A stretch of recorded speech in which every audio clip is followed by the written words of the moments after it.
Assalamualaikum warahmatullahi wabarakatuh. Rekan-rekan mahasiswa informatika, Fakultas Teknik Universitas Bengkulu dimanapun Anda berada. Kita lanjutkan praktikum kita yang keempat ya. Di mana pada kesempatan kali ini kita akan membahas lanjutan dari praktikum sebelumnya. Di mana materi sebelumnya kita sudah bahas 6 prinsip dari 12 prinsip animasi yang ada.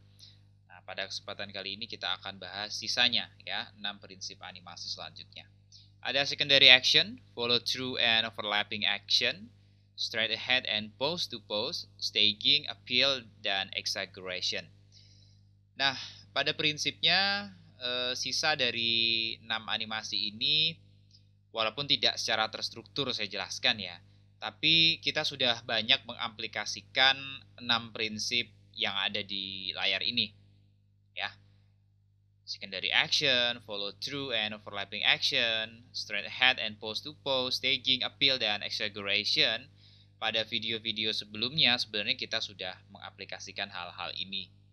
Ya, hanya saja memang secara tidak sadar atau secara tidak terstruktur kita tidak banyak mengetahui gitu ya pengimplementasian dari 6 prinsip animasi ini. Kita langsung bahas saja, mulai dari prinsip animasi yang pertama atau yang nomor 7 secara kronologis ya, yaitu secondary action.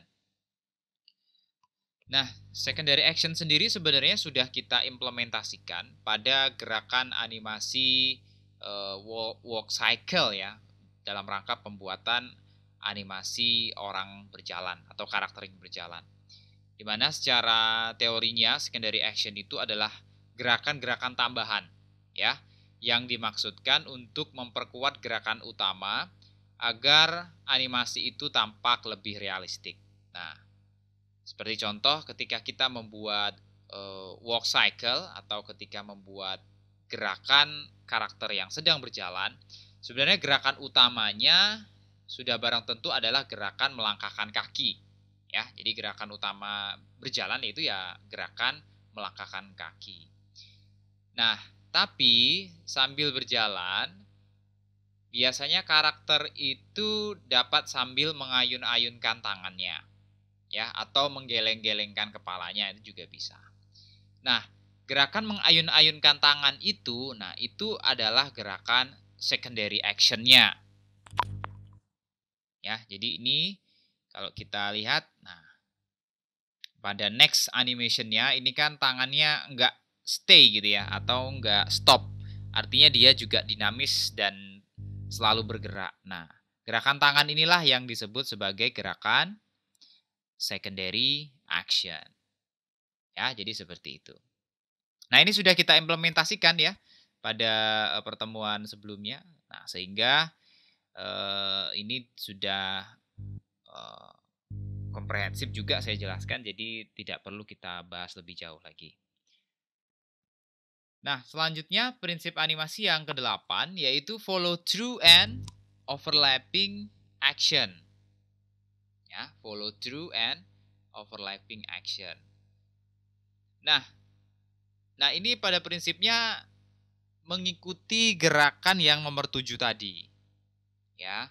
Jadi kalau secondary action itu adalah gerakan tambahan, tapi kalau follow through itu adalah misalnya ada bagian dari karakter atau bagian tubuh dari karakter gitu ya. Dia bisa bergerak meskipun gerakan utamanya itu telah berhenti. Nah, misalnya ya, rambut yang tetap bergerak ketika sebuah karakter itu sedang melompat, ya, atau ketika berlari gitu ya, ketika berlari dan ketika berhenti rambutnya itu masih tetap bergerak gitu, kibasan rambutnya itu masih tetap bergerak. Nah, di sini saya buat contoh gerakan superhero landing. Nah, ketika gerakan superhero landing, ini ya di atas, dia turun ke bawah. Nah, ketika dia turun, ini sebenarnya sayapnya itu tetap bergerak. Ya, bergerak secara perlahan sampai dia mendarat sampai ke lantai. Nah, seperti ini. Nah, apalagi kalau kena angin gitu ya. gerakan dari karakternya kan bergerak, diem nih ya. Tapi kalau ada angin, sayapnya kan tetap berkibar. Nah, ini menandakan bahwasanya itu adalah gerakan follow through and overlapping action. Kita coba deh dijalankan kali ya. Control test scene. Oke. Tes 3 SWF. Nah, ini kita coba kan di luar. Nah, jadi gerakannya seperti ini nih. Jadi landing, nah, gerakan sayapnya itu mengikuti gitu ya, tetap bergerak. Oke, kita lanjutkan. Nah, selanjutnya gerakan ke 9, straight ahead and pose to pose. Nah, sebenarnya ini juga dari video-video sebelumnya ini sudah banyak saya jelaskan. Jadi perbedaannya kalau straight ahead itu adalah di mana cara kita membuat animasi dengan cara menggambar satu persatu frame by frame-nya. Ya. Sedangkan kalau pose to pose, nah ini adalah bagaimana kita membuat animasi di mana seorang animator itu hanya menggambar keyframe-nya saja. Ya. Jadi gambar-gambar pokoknya saja yang digambar. Kemudian gambar in between-nya atau gerakan di antara gerakan utamanya itu akan dilanjutkan atau digambar oleh asisten animatornya atau digambar oleh orang lain. Jadi kayak gini ya. Nah, ini harusnya kalau kita menggunakan prinsip straight ahead, ini frame 2, 3, 4 ini ada isinya, nggak boleh ini. Ya. Jadi semuanya harus ada isinya. 6, 7, 8, 9, 10, ini semuanya harus ada isinya. Nah, kalau ini saya langkah aja karena ini hanya contoh, ya. Nah, dan seterusnya. Nah, bagaimana kalau pengimplementasian pose to pose? Nah, misalnya animator utama itu hanya menggambar animasi di frame 1, kemudian frame 10, kemudian frame 20. Nah, asisten animatornya itu menggambar gambar in between-nya. Jadi ketika di frame 5 itu ngapain?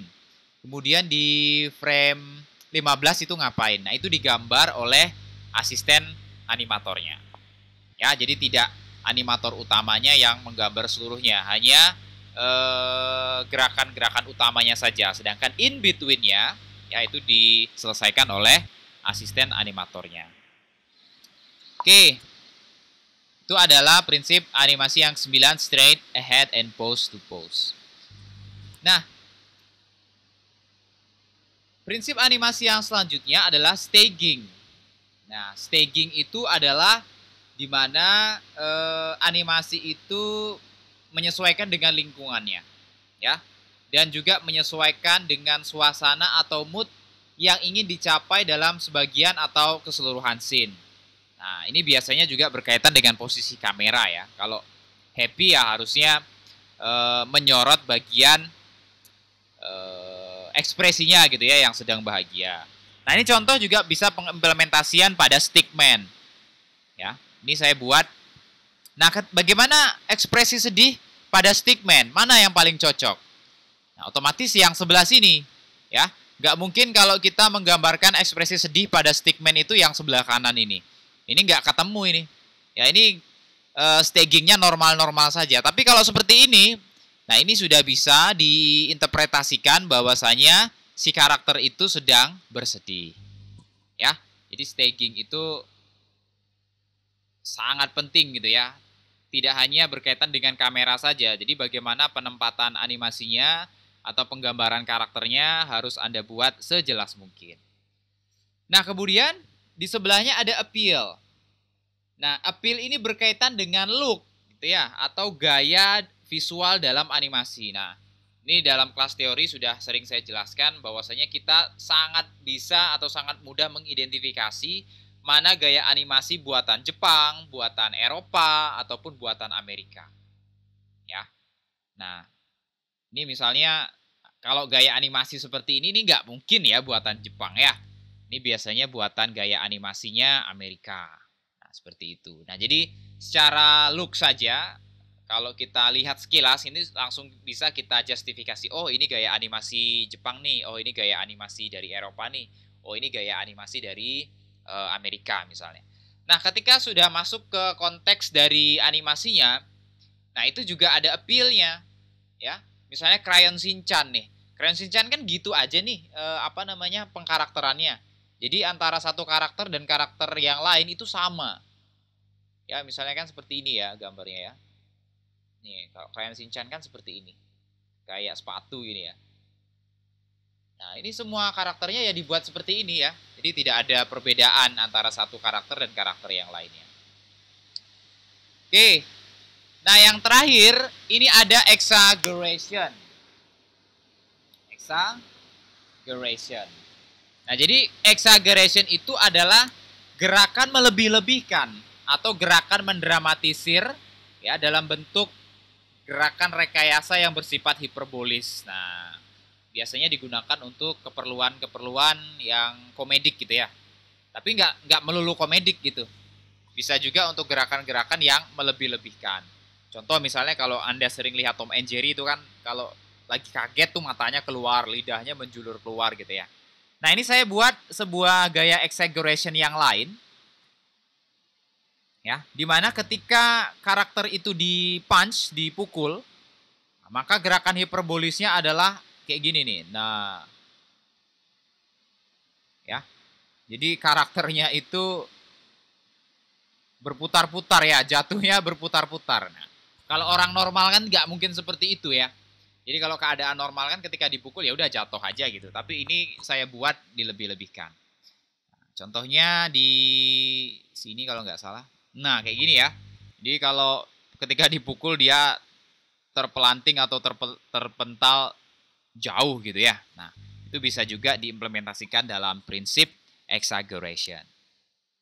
Oke teman-teman, dari video sebelumnya sampai dengan video yang ini kita juga sudah menyelesaikan 12 prinsip animasi yang ada. Dan Anda pun juga sudah saya berikan penugasan ya untuk dapat menyelesaikan bagaimana mengimplementasikan 12 prinsip animasi sesuai dengan interpretasi dari kalian masing-masing. Nah, tentunya saya mengharapkan Anda banyak mengeksplor ya berkaitan dengan hal ini karena ini adalah fundamental atau prinsip dasar dalam pembuatan animasi. Nanti ketika di proyek akhir, harapan saya 12 prinsip animasi ini dapat Anda terapkan dengan sebaik mungkin. Ya. Nah, apakah 12-12-nya harus digunakan, Pak? Ya, belum tentu juga ya. Sesuai dengan motion, sesuai dengan konteks dari animasi Anda. Ya. Jadi tidak semua 12 prinsip animasi ini bisa Anda gunakan dalam proyek animasi Anda nantinya. Ya, tapi paling tidak dari 12 prinsip itu pasti ada ya. Nggak mungkin nggak ada. Solid drawing itu pasti ada. Slow in, slow out itu biasanya ada. Staging, appeal itu pasti ada. Ya. Nah, untuk materi hari ini kita cukupkan ya. Kita akan lanjutkan di video selanjutnya. Jadi di video terakhir itu kita akan mencoba mengkomposisi animasinya ya. Jadi bagaimana kita membuat sebuah animasi pendek dengan mengimplementasikan prinsip-prinsip animasi yang ada ya. Sekian untuk materi hari ini, lebih dan kurang saya mohon maaf. Saya akhiri. Assalamualaikum warahmatullahi wabarakatuh.